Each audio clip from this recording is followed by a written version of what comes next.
Sunod. Ito na.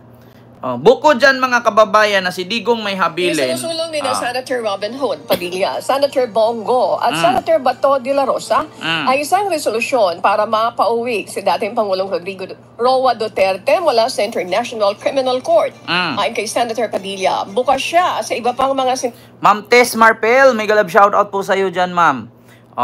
So ito mga kababayan, si Bato, si Bongo, si Robin, isinulong nila sa Senado itong resolusyon na papauwiin si Digong. Alam nyo, sa totoo lang mga kababayan, isa lang masasabi ko, huwag nyo nang pangarapin na makauwi pa si Digong.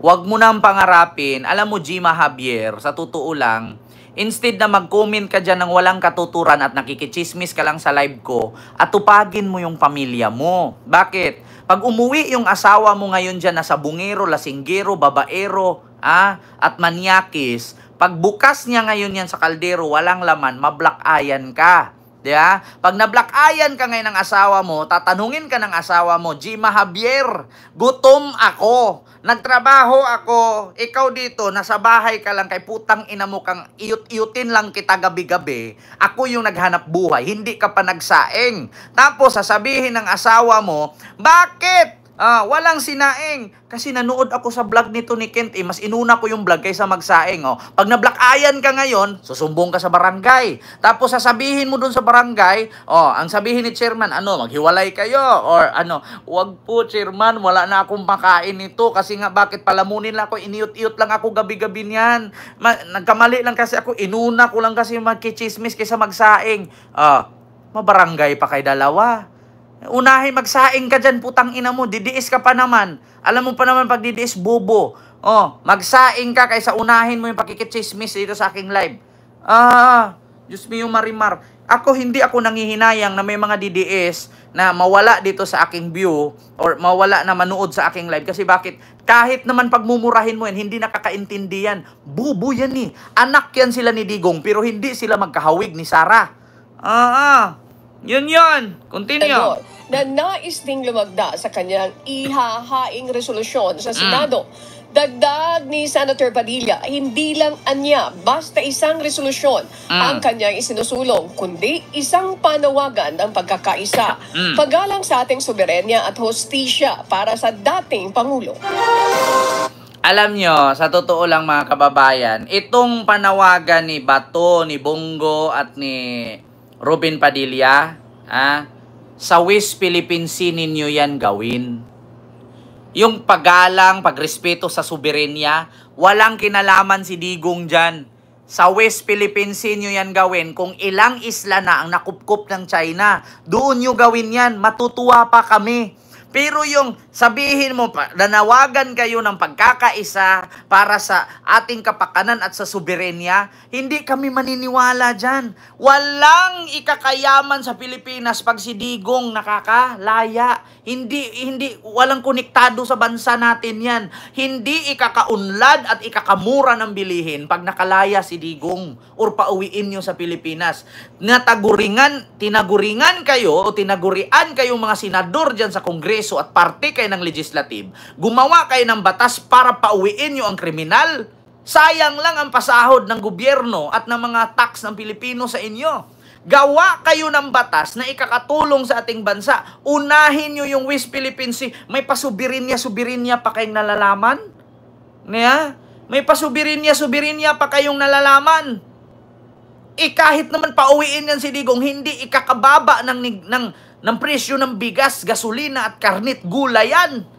Unahin ninyo, kung speaking of soberenya or sovereignty, unahin nyo yung West Philippine Sea. Kasi may mga mineralis doon, may mga langis na pwedeng pakinabangan ng Pilipinas katulad sa pakinabang ng langis dyan sa Brunei.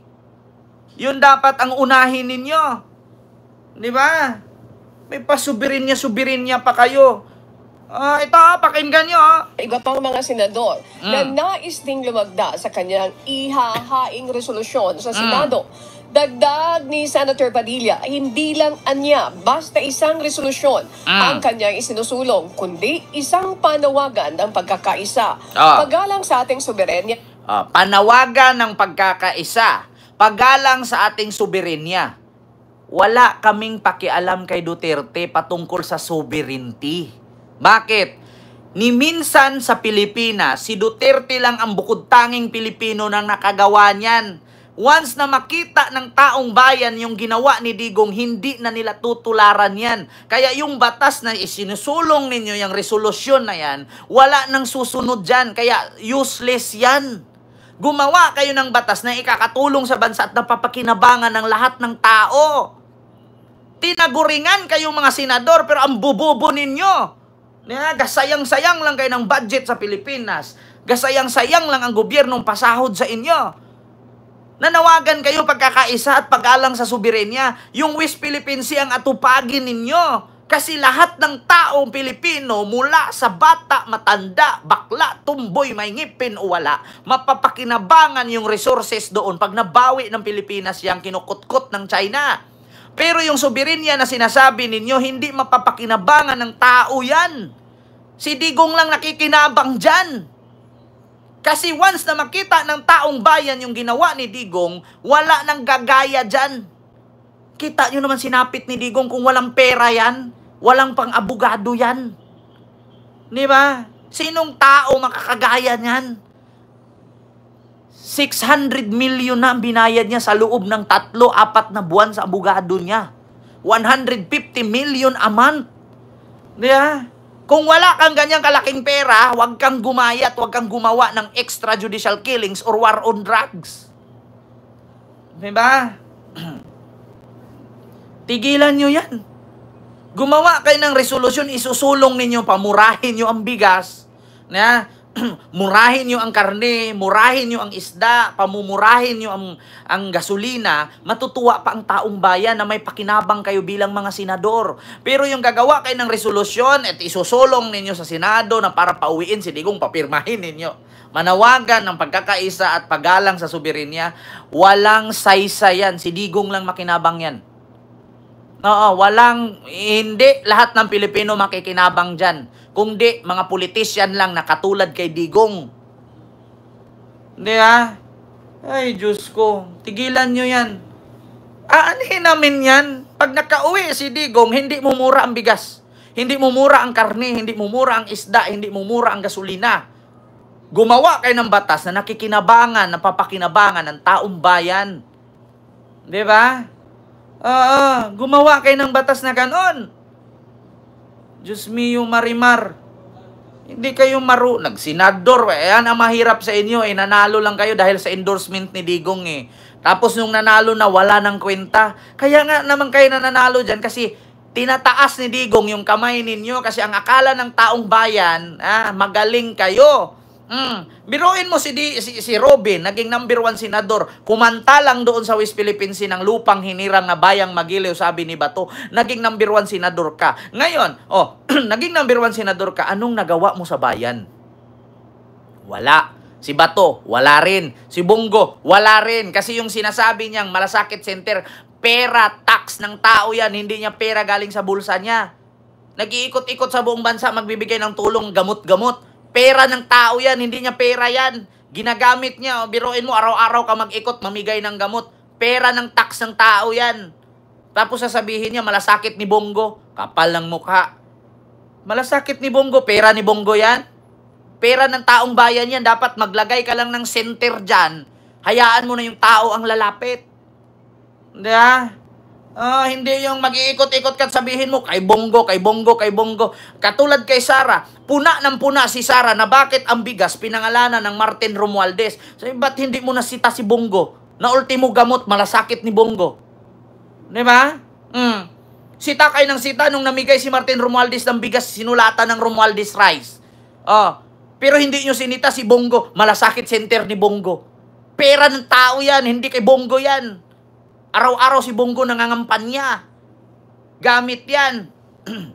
Di ba? Malasakit kayo ng malasakit. Ginagamit lang ni Bongo yung pangalang malasakit, tapos para maangkin na sa kanya. Ikaw ano, puro sat-sat, wala ka namang alam. Kung wala akong alam, Rolando, edi sana hindi ka nandito. Di ba? Alam niyo mga DDS, okay, sumugod sa live ko kasi mababara kay lagi. Wala daw akong alam pero nasaktan sila, sinusugod nila ako dito. Tapos habang nanonood sila sa akin, nahihimatay sa sakit sa dibdib. Kakabagin kay sa akin mga DDS. Tigil-tigilan nyo ako. Sita kay Romualdez na 5,000 cash! 5 sakong bigas! Sita ni Sara, anong klaseng politisyan ka? Namimigay ka ng pera mula sa gobyerno. Ba't hindi mo sitahin si Bongo namigay ng gamot? Pera din naman ng gobyerno yan. Saan ang unahin mo? Yung gamot o yung bigas? Inom ka ng gamot na wala kang kinakaing bigas. Tignan natin kung hindi ka ma-overdose. Tanga. Kung ako papipiliin, unahin ko yung bigas ni Romualdez. Kasi kahit walang ulam, may bigas. Unahin ko yung gamot ni Bongo. Sige, uminom ka ng gamot dyan ng amoxicillin na wala ka namang sugat. Tignan natin kung hindi ka ma-overdose. Diba? DDS lang ang umiinom ng ganyan. Ay, Diyos mio, Marimas. Like tayo, mga kababayan. I-compare daw si Bongo, si Martin Romualdez. Bigas at gamot. Bigas kay Martin, gamot kay Bongo. Mas piliin ko yung bigas ni Martin, oy. Yung kay Bongo. Pag wala kang ID, hindi ka maka-avail dyan sa malasakit na yan. Pagdating mo doon sa center, punta ka muna sa barangay. Manghingi ka muna certification kay chairman. Pagdating mo doon kay chairman, kalaban mo kasi hindi mo binoto. Hindi ka rin mabigyan. Ganun yon. Magsinungaling kayo? Meron akong supporter, humingi ng tulong, hindi nabigyan, hindi nakaabil sa malasakit. Bakit? Kalaban niya si chairman, hindi niya binuto, inatalo yung chairman niya, hindi siya binigyan. Nakaabil siya? Hindi. Wala. Diba, Sir Edgar? Ma'am Leonora Padungay, maraming salamat sa yung 15 Hong Kong dollars super sticker. Thank you so much po. Tigil-tigilan nyo nga ako. Kaya kayo mga senador, tigilan nyo yung sulong-sulong yung resolution para pauwiin si Digong. Gumawa kayo ng batas na papapanginabangan ng tao. Yung katulad niyan, libreng matrikula ng mga estudyante, libreng notebook, libreng bag, libreng ballpen. Pero wag yung kurakutan, wag yung kupitan. Para matuwa ang mga magulang kasi kailangan ng mga magulang yan kasi may mga anak silang nag-aaral. Libreng school supplies, libreng bag, libreng uniform.